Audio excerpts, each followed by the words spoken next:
उसके बाद आपकी रेस्क्यू टीम आ गई है, उसने जो है वो पेशेंट का जो है वो रिदम चेक करना है with the help of this. ठीक है, तो उसके लिए पहले हमने इस डिफिब्रिलेटर को ऑन करना है। ऑन करके दिखाएं। ऑन हो गया? ऑन है।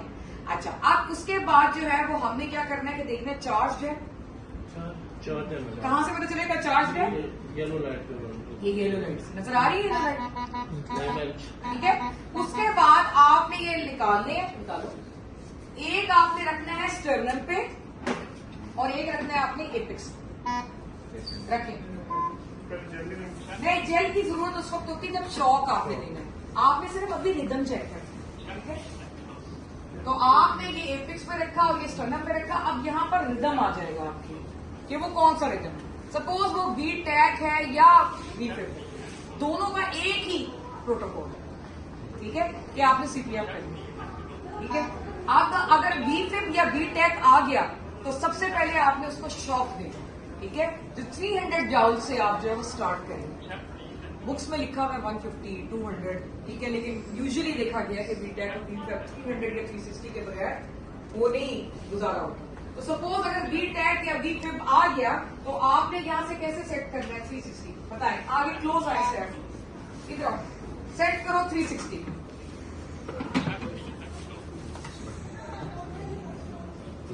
ये वाला बटन जो है, आप इसको फोकस कर रहे हैं जी, ये वाला बटन जो है ना, करें दबाएं, ये देखिए 360 पे करें, करें करें, दबाते जाएं बस।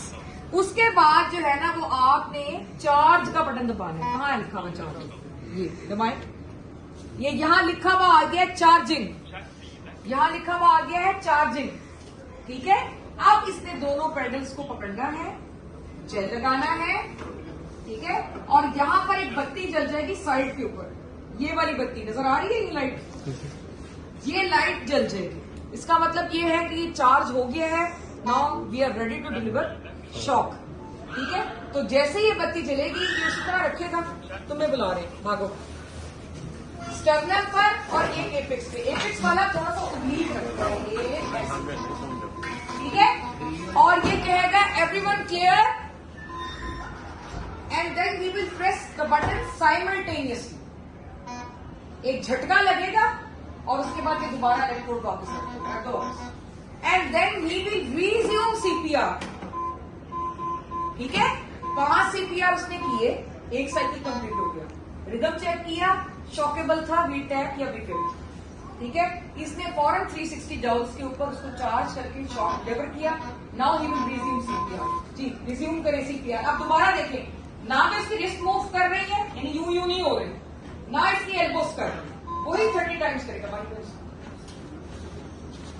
ठीक है, जल्दी जल्दी करो, स्पीड थोड़ी सी आपकी तेज होनी चाहिए। 1 2 3 4 5 6, देखिए बहुत तेज है। रिकॉइल का मौका देना है चेस्ट को।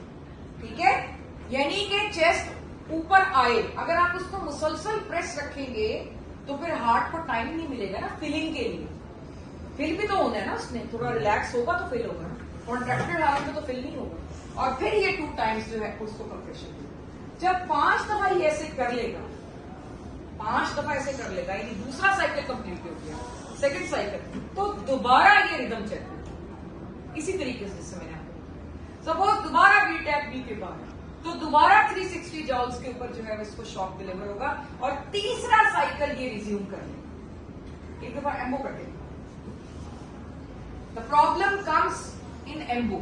सील जो आप बनाते हैं ना, उससे सील नहीं बनती। सील अगर बनेगी तो बात बनेगी।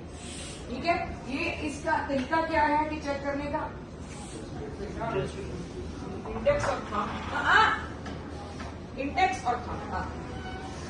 ये चेस्ट रेज होगी, खारिश पूरी होगी बच्चों की। ठीक है, समझ आ गई है? आ रही है आपके पास की? बस मैं नहीं मैडम, आप ईद की तो विश थी कि हम जैसे मैंने कहा आप मेरा फर्ज रिक्वेस्ट करने वो बहुत अच्छा कराती। मैं पढ़ा तो कोई मसला नहीं। ठीक है, तो आपने तीसरे साइकिल के बाद फिर रिदम चेक करना है, यानी हर साइकिल के बाद रिदम चेक होगा। अगर वो शॉकेबल होगा तो आपने शॉक देना। कैसे देना है मैंने बताया। और उसके बाद दोबारा तीसरे साइकिल के बाद ड्रग्स एड होते हैं। ड्रग्स क्या है? एड्रेनालिन। ये वी टैक और वी फिप का प्रोटोकॉल बता रहे हैं। 1 milligram adrenaline every 3 to 5 minutes and loading dose of amiodarone 300 milligram. तीसरे साइकिल के बाद ड्रग्स विल बी एडेड, ठीक है। After each cycle rhythm will be check, अगर शॉकेबल होगा शॉक किया जाएगा, एनसीपीआर विल बी रिज्यूम। लेकिन तीसरे साइकिल के बाद सिर्फ शॉक नहीं, दवाइयां। पांचवें साइकिल के बाद आपने अमाइडोन की मेंटेनेंस डोज ली। ये सारा प्रोटोकॉल बता रही हूं, बी10 और बी15, ठीक है। Maintenance dose to 1 milligram per minute के हिसाब से। This is about your ACLS। बंद